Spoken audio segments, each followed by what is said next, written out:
Okay, I know I haven't made a video in quite a while, but I just wanted to do a quick walk around with this DRZ400sm.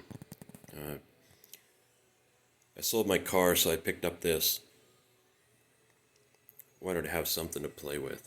So anyway, before I get started tearing it apart and doing my own modifications to it to suit me, I just thought I'd kind of document the condition of it and the state of it before I get going. So let's see, starting out up here, you can see it's got a Scott's dampener on it. The brake system on the front's pretty well stock. It's got the bark buster on it with the LED turn signals inside. Little shorty front fender. It's got a carbon skid plate. It does have a flat slide pumper on there. Oversized gas tank. Full Yoshimura exhaust system. The lady I bought it from said this was a custom seat, but I don't know if this is a purchased aftermarket seat or something she had made special for herself. And I did buy this from a little old lady. She must have been 80 years old and about 5'3". And this was her bike. Apparently she's an old ex-flat track racer from back in the day. It did come with brand new tires on it. They still got the little nubblies on there. Fender eliminator kit, the rack. It's got 12,000 miles on it, a little over that. It runs pretty good. I got to learn how to tune this carburetor. It's got a little issue at idling. It kind of hunts for idle and a little bit of run on. So probably just needs a tune up. It has a lithium battery in it. And I got the charger with it, which is fresh. This stuff was purchased not too long ago. She gave me a couple quarts of oil and some chain lube. So I'm pretty happy with this purchase. Runs pretty good up on top, pulls hard for what it is. We all know these are heavy old bikes with old technology and blah blah blah. They have a 5-speed gearbox, but so does half of everything else I own. So I'm back on this GSXR working on it too. But this has really been pretty fun. Here in the next few minutes I'm going to start tearing apart this braking system. And I've got some upgrades for it. Brembo master cylinder and a braided line. And I'll put some little tiny mirrors on there. See how I like those. If not, I can always swap them back out with something else. I also had a bit of an issue. I don't know if anybody else experiences this or not on these bikes, but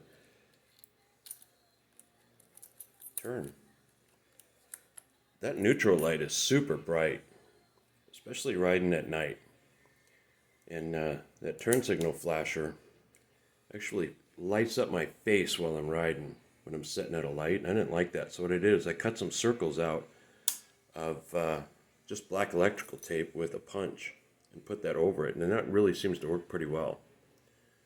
You can still clearly see it, but not so much glare. I don't know why those are so bright. And I couldn't figure out how to turn that clock to a 12-hour clock. You know, it's a 24-hour clock, so I stuck that on there. Those are like $1 a piece, about half a dozen of them, because each one of these bikes has one. So I can see what time it is when I'm on my way to work.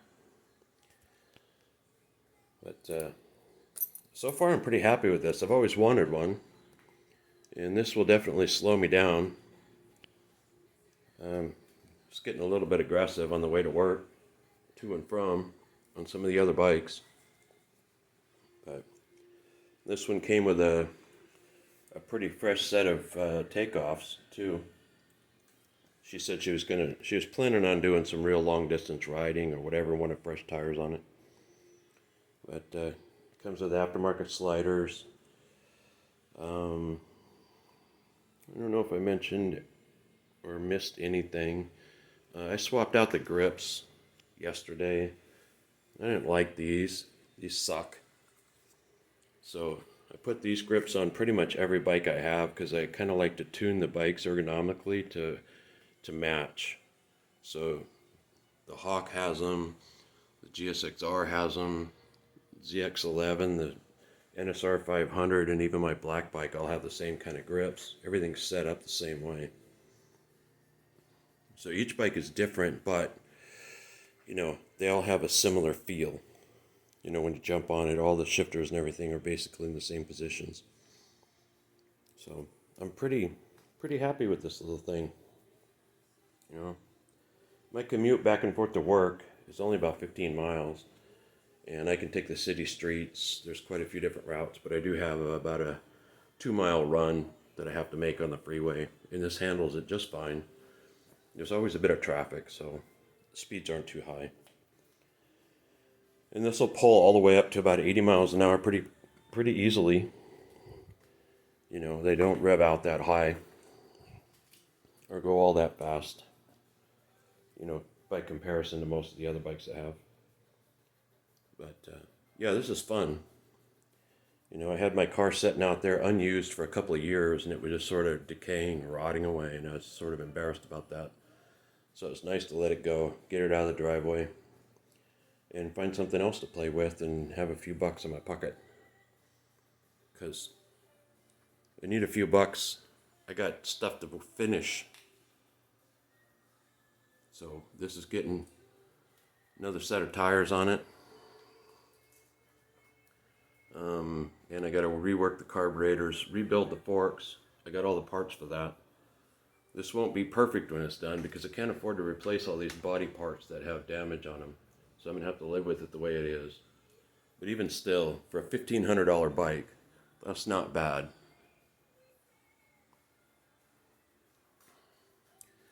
And if anybody watched any of the other videos about that GSXR, they know that when I picked up this Super Hawk, I had to quickly assemble the GSXR just to get it off the rack, shove it in the house, and rework this bike quickly so I could finish out the season on it.